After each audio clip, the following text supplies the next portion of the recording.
Hello students. तो last वाले lecture के अंदर अपन ने पहला वाला थ्योरम पढ़ा था which is perpendicular axis theorem. इस वाले लेक्चर के अंदर अपन अगला वाला थ्योरम पढ़ेंगे which is parallel axis theorem.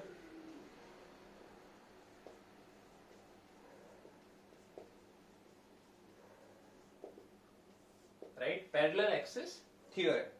तो बेसिकली लेट्स से कि ये कोई बॉडी है, कोई भी रिजिड बॉडी है, उसकी मुझे मोमेंट ऑफ इनर्शिया निकालनी है। लेट्स से इस वाले एक्सिस के अबाउट, राइट। और लेट्स से ये है अपना centre of mass of the body, ठीक है। This is the centre of mass of the body. या तो लेट्स से इस वाले एक्सिस के अबाउट नहीं, इस वाले एक्सिस के अबाउट मुझे मोमेंट ऑफ इनर्शिया बतानी है, ठीक है। और ये है अपना बॉडी का सेंटर ऑफ मास। तो हम क्या करेंगे, पैरेलल एक्सिस थ्योरम, तो हमें यहाँ पर पैरेलल एक्सिस एज्यूम करनी पड़ेगी। तो हम क्या करेंगे, ये जो भी एक्सिस है उसके कोई पैरेलल एक्सिस ढूंढेंगे which is passing through the centre of mass of the body. तो इसको पैरेलल एक एक्सिस ये वाली है जो यही वाले centre of mass of the body से पास हो रही है। और लेट्स से कि ये जो दोनों पैरेलल एक्सिस है उन दोनों के बीच की डिस्टेंस कितनी है, d है भाई। तो moment of inertia about this random axis I that is equal to ICOM plus md²। देखो प्रूफ भी है इसका, लेकिन इसको कोई काम का नहीं है अपने को, हमें बस इसको याद रखना है। I is equal to ICOM plus md²। What is ICOM? It is the moment of inertia of a body about the axis passing through center of mass plus md²। उसमें से d क्या है, d is the perpendicular distance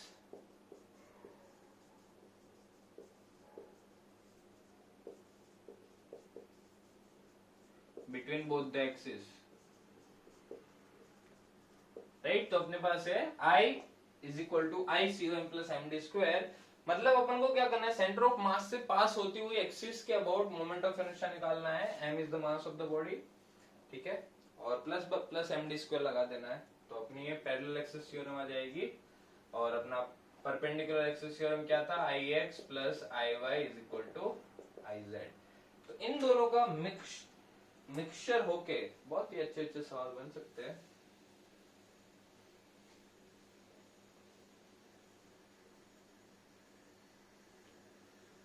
जैसे let's say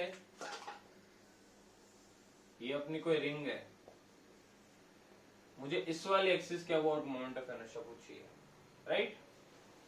या तो इस वाले axis के अबाउट मोमेंट ऑफ इनर्शिया पूछिए, ठीक है। इधर से ये है I1 और ये है अपनी I2, ठीक है। I1 इज ये वाली टेंजेंट वाली और I2 अंदर ऐसे जा रही है। तो देखो हमें पैरेलल एक्सिस थ्योरम यूज करना है। I1 भी निकालना है, I2 भी निकालना है। R रेडियस की रिंग है जिसका मास m है। अब I1 की बात करें अगर, तो इस वाली I1 के पैरेलल को एक एक्सिस जो बॉडी से पास हो रही है, ये वाली, दोनों के बीच की डिस्टेंस कितनी है, r, right. Now what is the moment of inertia of a body about this axis. अगर रिंग है तो परपेंडिकुलर एक्सिस थ्योरम का यूज करके हमने ये वाली एक्सिस, ये वाली कोई भी इस टाइप की एक्सिस हो, इसके अबाउट मोमेंट ऑफ इनर्शिया क्या पड़ती है, mr²/2। तो इस वाली एक्सिस के अबाउट mr²/2 एंड रिंग का सेंटर ऑफ मास सेंटर पे आता है। So this is the axis which is passing through the centre of mass of the body, ठीक है। तो इसके अबाउट जो भी मोमेंट ऑफ इनर्शिया होगी दैट विल बी ICOM। तो इसके अबाउट क्या हो जाएगी, I1 that will be equal to ICOM plus md²। ICOM is the moment of inertia about the axis which is parallel to I1 and passing through the center of mass of the body। तो इसके about क्या आएगी बच्चों, mr²/2 plus mr²। So answer will be 3mr²/2। अब ध्यान से समझना, 3mr²/2 आया I1। I2 की बात करते हैं। What is the moment of inertia about the axis I2, ठीक है भाई। तो I2 के पैरेलल को एक एक्सिस ढूंढो। तो ध्यान से देखो I2 ऐसे अंदर जा रही है यहां पर, तो इसके पैरेलल का एक्सिस मतलब I2 अगर ऐसे है तो इसके पैरेलल, अगर I2 ऐसे है अंदर तो इसके पैरेलल एक सेंटर से ऐसे जा रही है एक्सिस, देखो ऐसे दोनों के बीच की डिस्टेंस अभी भी आ रहे हैं, but now the moment of inertia about the axis which is passing through the centre of mass of the ring, ये वाली वो दूसरी है, ठीक है, क्योंकि इस वाले में इस एक्सिस के अबाउट mr² होती है, बट इस वाले एक्सिस के अबाउट रिंग अगर है तो इस वाले एक्सिस के अबाउट होती है mr², जो हमने पढ़ा हुआ है। तो ये जो पैरेलल एक्सिस है ये वाली हो जाएगी, ICOM चेंज हो जाएगा इस बार, तो I2 की वैल्यू क्या हो जाएगी बच्चों, ICOM प्लस mr² लिख दूं मैं, अब इसकी वैल्यू है mr² plus mr², so the answer is 2mr², right. तो इस तरीके से इस टाइप के सवाल होंगे। अब जैसे रिंग है उसी तरीके से क्या दे देंगे तुम लोगों को, डिस्क दे देंगे, ठीक है, और वही डिस्क के इस वाले एक्सिस के अबाउट पूछ लिया, इस वाले एक्सिस के अबाउट पूछ लिया, सेम तरीका, ठीक है। अगर डिस्क होता तो बस ICOM में फर्क पड़ता है, यहां पर अगर अपनी रिंग की जगह डिस्क है तो भाई फर्क कहां पड़ेगा, I1 will be equal to ICOM plus mr², ICOM which is equal to mr² by 4 plus mr², क्योंकि अगर ये रिंग है, सॉरी डिस्क है अगर, तो डिस्क की ये वाली एक्सिस मतलब प्लेन के पैरेलल जो एक्सिस है ये वाली, इस वाले एक्सिस के अबाउट तो भाई mr² by 2 है, तो अगर अपन को I2 पूछा तो क्या होगा, ICOM plus md², so which is mr² by 2 plus mr², so that will be 3mr² by 2, but I1 की वैल्यू जब निकालनी हो तो ये वाली जो एक्सिस के अबाउट मोमेंट ऑफ इनर्शिया है वो है mr² by 4, ठीक है। लास्ट वाला लेक्चर रेफर कर लेना, उसके अंदर मैंने कराया हुआ है परपेंडिकुलर एक्सिस थ्योरम वाला, तो यहाँ से ICOM हो जाएगा mr² by 4, तो ये हो जाएगा 5mr² by 4, राइट। तो इस तरीके से अपन पैरेलल एक्सिस थ्योरम का यूज करेंगे।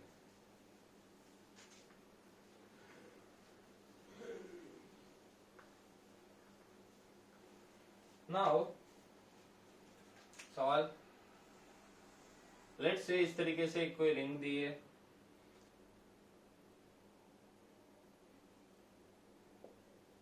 मुझे इस वाले एक्सिस के अबाउट मोमेंट ऑफ इनर्शिया बतानी है, ट्राई कर सकते हो 1-2 मिनट का टाइम लेके।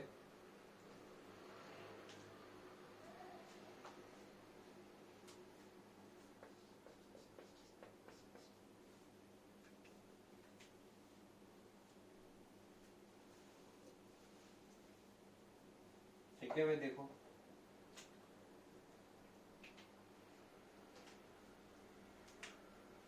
इस वाले एक्सिस के अबाउट निकालनी है तो हमें नहीं पता है, ठीक है, हमें सेंटर से पास होती हुई पता है, बट उसके तो पैरेलल कोई एक्सिस है नहीं, तो सेंटर ऑफ मास से पास होती हुई कोई एक्सिस ऐसी ढूंढ लो जो इसके पैरेलल हो, तो इसके पैरेलल सेंटर ऑफ मास जो यहाँ पर है, ऐसी एक ही एक्सिस है, ये रिंग है अपनी, है ना, ये वाली एक्सिस है देखो,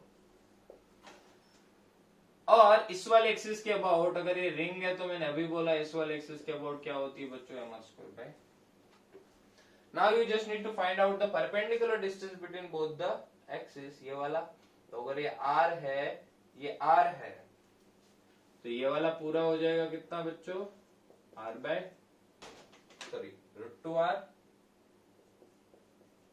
और ये भी 90, तो अगर ये पूरा √2r है तो उसका आधा कितना, r/√2, तो बच्चों ये कितना आएगा, ये आएगा r/√2, ठीक है।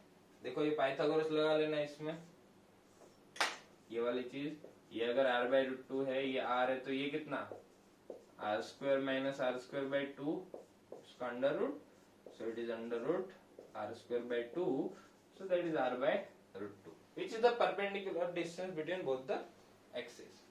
तो I क्या आ जाएगा, it will be equal to ICOM plus md², ICOM which is the moment of inertia about this axis, तो भी कितनी है, mr² by 2 plus md² m into d is r/√2², simple, so it is mr² by 2 plus mr²/2 that is equal to mr², right.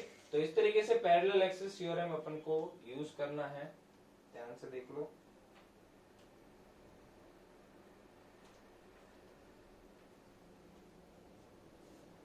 ठीक है, parallel axis theorem. चलिए आगे बढ़ते हैं।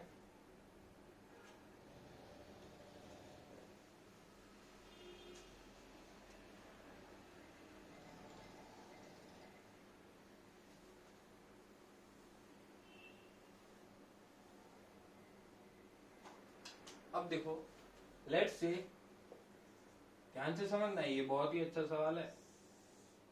क्वेश्चन, ये एक अपनी डिस्क है ना, डिस्क को मैंने यहां से लटका रखा है। So I need to find out the moment of inertia about this axis. I कितना होगा, ट्राई करो। सबसे पहले ICOM प्लस MD² करके निकालना है, give it a try, right. चलिए ट्राई करते हैं। इस वाले एक्सिस के अबाउट मोमेंट ऑफ इनर्शिया निकालनी है, और ये सेमी डिस्क है अपनी। तो तुम्हें याद होना चाहिए, जो हाफ डिस्क है उसका जो सेंटर ऑफ मास है वो कहां पर है, तो सेंटर ऑफ मास यहाँ पर होता है। अगर ये r रेडियस है तो ये डिस्टेंस होती है कितनी, 4r/3π, अगर याद हो तो। 2r/π होती है in case of half ring. Half disc है, अगर सेमी डिस्क भी बोलते हैं, तो सेमी डिस्क के अंदर ये हो जाएगा 4r/3π। नाउ इस वाले एक्सिस के अबाउट मोमेंट ऑफ इनर्शिया अपन को नहीं पता है, ICOM, ठीक है। अच्छा, ICOM या तो इस वाले एक्सिस के अबाउट पूछ सकते हैं, क्योंकि इस वाले एक्सिस के अबाउट तो आसानी हो जाएगी, राइट। उसकी तो हाफ mr² ही रहेगी ना, कोई बड़ी बात ही नहीं है। इस वाले एक्सिस के अबाउट तो हमें आती है। इस वाले एक्सिस के अबाउट निकालना पूछ सकते हैं, क्योंकि मैंने बताया था कि अगर रिंग है that is independent of theta, कोई भी ऐसे मास m r है तो इसकी मोमेंट ऑफ इनर्शिया क्या रहेगी, हाफ mr²। इधर इट इज हाफ, इधर इट इज ऐसा, ठीक है, कोई भी हो, it is independent of theta. इस वाले एक्सिस के अबाउट हमेशा मोमेंट ऑफ इनर्शिया क्या रहेगी बच्चों, हाफ mr²। नाउ अगर मैं इस वाले एक्सिस के अबाउट, अब मुझे ICOM नहीं पता है, देखो इसके अंदर, तो इसके अंदर उल्टा करना पड़ेगा। अगर मैं इस वाले एक्सिस के अबाउट, मैंने बता दिया हाफ mr², अगर ICOM निकालना पूछे तो इस वाले एक्सिस के अबाउट मोमेंट ऑफ इनर्शिया, देखो अगर मैं यहाँ पर पैरेलल एक्सिस थ्योरम लगाऊं तो ये वाली एक्सिस ऐसे है, ये वाली एक्सिस ऐसे हो जाएगी, दोनों पैरेलल एक्सिस, दोनों के बीच की डिस्टेंस 4r/3π। तो इस वाले एक्सिस के अबाउट मोमेंट ऑफ इनर्शिया क्या आएगी, I that is equal to ICOM plus MD²। Now I need to find out the value of ICOM, that is equal to I minus MD²। The value of I is the moment of inertia about this axis, which is half mr² that we already know, minus m into d², and the value of d, this 4r/3π²। खत्म, यही आएगा answer आपका, जिसके अंदर से आप half mr² common निकाल सकते हो, अंदर आ जाएगा 1 माइनस हाफ निकाला तो 2 16 32/9π² mr²। सही है, बिल्कुल सही है, 16 2 32। तो ये आ जाएगा आपका answer, that will be ICOM। तो अगर इस वाले एक्सिस के अबाउट पूछी होती, let's say I', so what will be the value of I'? Again I' will be equal to ICOM plus MD²। मतलब कोई भी रैंडम एक्सिस के अक्रॉस पूछ सकते हैं, तो तुम्हें ये वाली चीज पता रहनी चाहिए, that is equal to ICOM plus MD²। Now you need to find out the axis which is parallel to the given axis and which is passing through the center of mass of the body। तो ICOM अपने पास already आ चुका है, ये वाला, plus MD² और distance हो जाएगी ये वाली।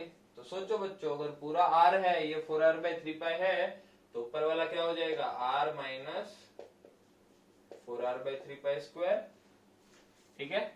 तो इसकी वैल्यू यहाँ पुट कर सकते हो, इसका स्क्वायर कर देना, आराम से आ जाएगा तुम्हारा इसकी वैल्यू, आई डैश की वैल्यू। ठीक है, तो भाई इस तरीके से करेंगे जब भी हमें पैरेलल एक्सिस थ्योरम। इसके बहुत सारे सवाल भी है, जैसे डीपीपीस के अंदर एक दो सवाल रहे थे अपने जिसके अंदर ये वाला थ्योरम यूज हो रहा है। ठीक है, I C O M plus M D square. चलिए ये हो गया अपना। अब लेट्स से कि अपने को ऐसा कुछ दिया है,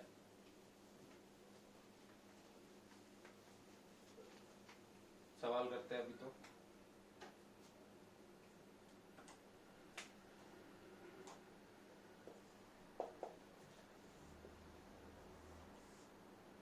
लेट्स से अपने को कोई ऐसी प्लेट दी है, शीट दी है, जिसका ये है बी और ये लेंथ है अपनी ए। तो इस वाले एक्सिस के अबाउट मोमेंट ऑफ इनर्शिया क्या होती है बच्चों, M A square by 3।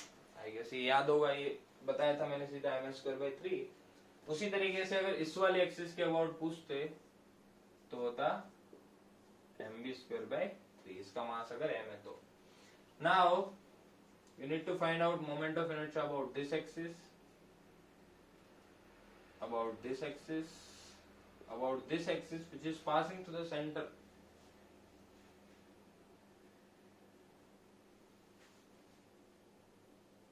About this axis, about this axis.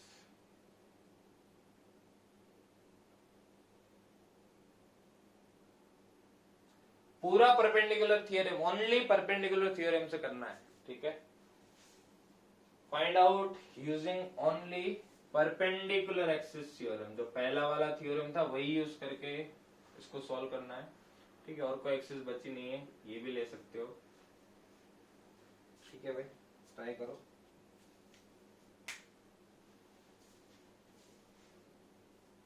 कोई भी दो परपेंडिकुलर एक्सिस ढूंढो, करेक्ट, उन दोनों की मोमेंट ऑफ इनर्शिया पता होगी तो उसके भी परपेंडिकुलर जो एक्सिस होगी उसके अबाउट मोमेंट ऑफ इनर्शिया क्या रहेगी। बस वही सिंपल सी बात है। जैसे अगर मैं इसकी बात करूं, नंबरिंग कर देते हैं अपन, 1 2 3 4 5 6। तो अगर मैं पहले की बात करूं तो देखो दो परपेंडिकुलर एक्सिस है कुछ ऐसे, और उसके भी परपेंडिकुलर एक्सिस है ऐसे, उसके अबाउट मुझे मोमेंट ऑफ इनर्शिया निकालनी है। तो जो मोमेंट ऑफ इनर्शिया इस वाले के अबाउट होगी और इस वाले के अबाउट होगी, दोनों को ऐड कर दो। तो what is the moment of inertia about this axis, M square by 3। What is the moment of inertia about this axis, M B square by 3। तो I1 की वैल्यू क्या आ जाएगी, M A square by 3 plus M B square by 3। That will be equal to I X plus I Y, right. Let's say this is X, this is Y, तो आई Y है M A square by 3 और आई x है M B square by 3। तो दोनों को add कर दो तो तुम्हें I1 की वैल्यू आ जाएगी। जैसे I1 आया उसी तरीके से I2 भी आएगा, moment of inertia about this axis. सोचो क्या रहेगा। उसी तरीके से ये वाला, ये वाला, ये वाला, ये वाला। ट्राई करो सब लोग।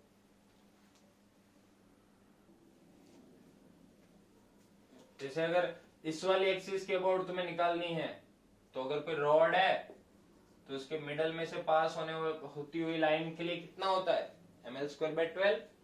तो अगर इसकी वैल्यू ए है तो क्या हो जाएगा इसके about, M L square by 12।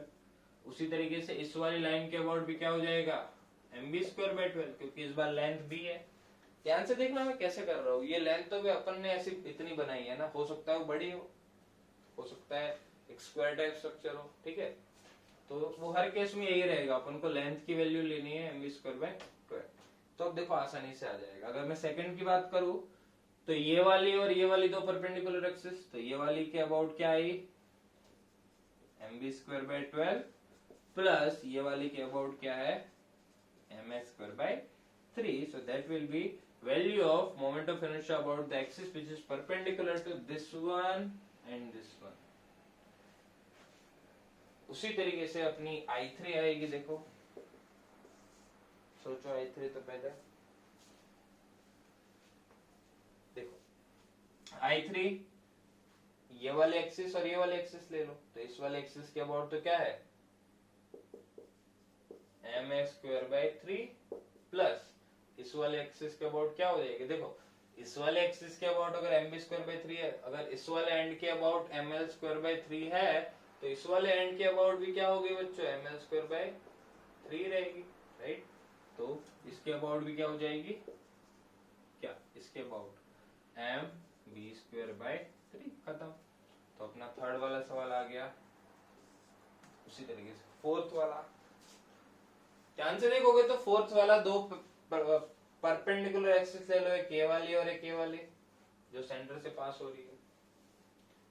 दोनों के अबाउट मोमेंट ऑफ इनर्शिया हमें पता है, दो परपेंडिकुलर एक्सिस है, एक ये वाली और एक ये वाली। ये कितनी है, एम स्क्वायर बाई 12। I4 की वैल्यू क्या हो जाएगी, M square by 12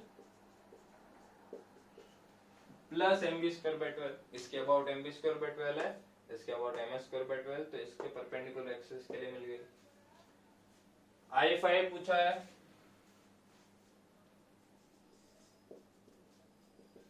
so what is the moment of inertia about this axis, mb square by 3 plus what is the moment of inertia about this axis, ms square by 3, खत्म।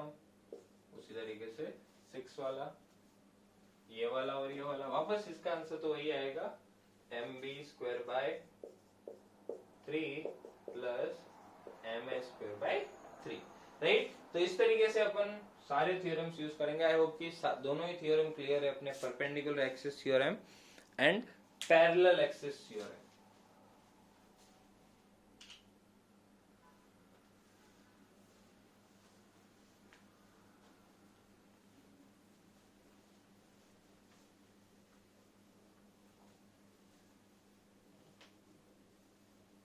चलिए इसका questions वगैरह आप कोई book से भी practice कर सकते हो, पीपीपीज में से प्रैक्टिस कर लेना, ठीक है, अच्छा रहेगा। सॉलिड स्फीयर, अगर सॉलिड स्फीयर वगैरह दे रखा है, लेट्स से सॉलिड स्फीयर है कोई भी, ये वाला सॉलिड स्फीयर है, उसकी ये वाले एक्सिस के अबाउट मोमेंट ऑफ इनर्शिया पूछी है, तो उसके सेंटर ऑफ मास के थ्रू कितना होता है, 2/5 mr², और ये है r, so what will be the moment of inertia about this axis, it will be equal to 2/5 mr² plus md², which is 2/5 mr² plus mr², that will be equal to 7/5 mr², right। तो इस तरीके से, so that is our solid sphere। इस तरीके से मतलब दोनों theorem का यूज करना है तुम्हें। अब जैसे ही अपनी ये मोमेंट ऑफ इनर्शिया है, वैसे ही अपनी एक आती है चीज जो हमें समझनी है, जिसको हम बोलते हैं रेडियस ऑफ जायरेशन।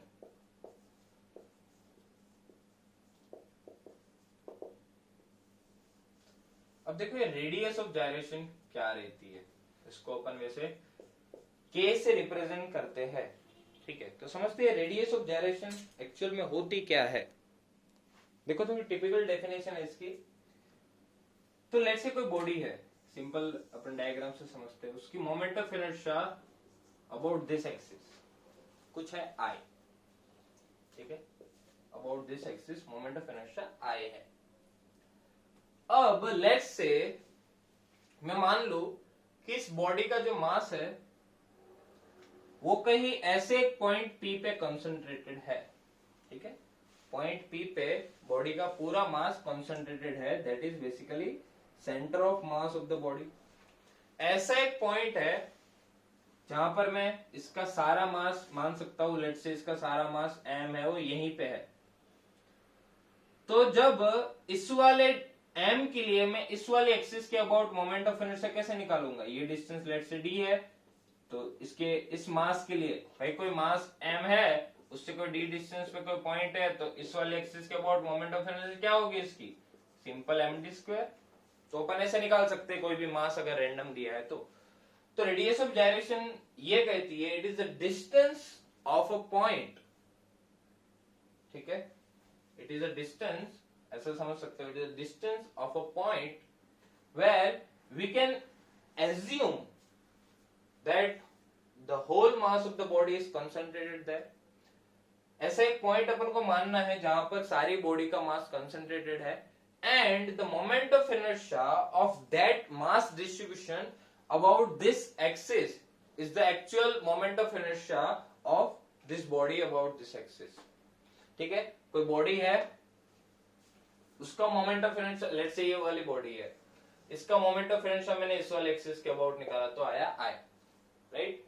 अब मैं मानता हूं कि इसका जो मास है वो यहां कंसंट्रेटेड है, ठीक है, तो ये डिस्टेंस है डी, तो इसका मास यहां कंसंट्रेटेड है, तो जब मैं md स्क्वायर निकालूंगा वो किसके इक्वल आएगा, आई के इक्वल, ठीक है। तो ये वाली बात है, यहाँ जो डिस्टेंस डी मैंने ली है that is the equal to radius of gyration, ठीक है। जैसे हाँ वैसे समझ गए होंगे, आई गेस डाउट्स हो तो पूछ लेना, ठीक है। Radius of gyration it is a distance, अपन एक डेफिनेशन बना देते हैं, it is a distance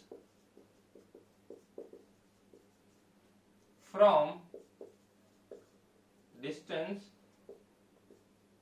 of a point from the axis of a rotation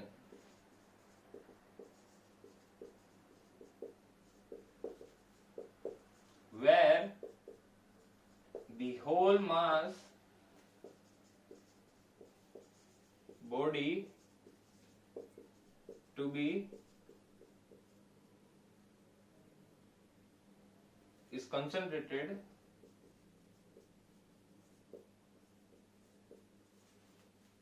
and moment of inertia of a body about given axis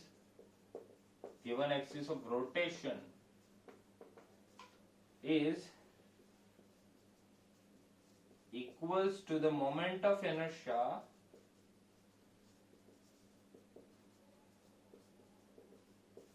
for that mass distribution,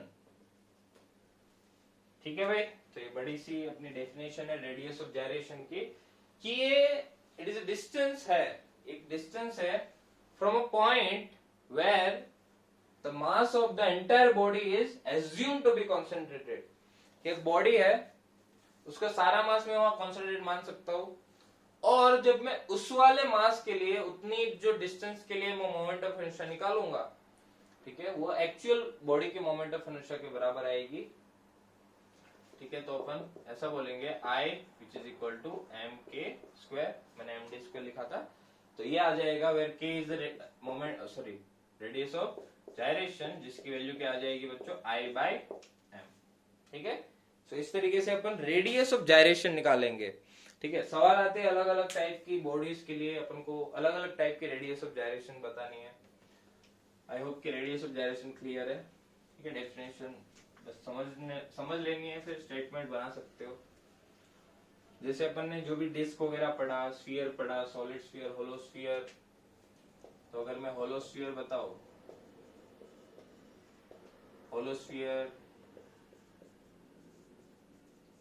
solid sphere, then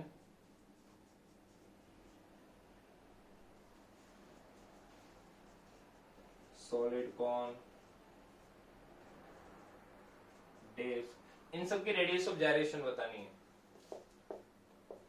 तो moment of inertia तो होलो sphere की कितनी है भाई, 2/3 mr², solid sphere की 2/5 mr², solid cone की 3/10 mr², disc की भाई 1/2 mr², ठीक है। फिर मोटे डिस्क की भी 1/2 mr², होलो कॉन की भी 1/2 mr²।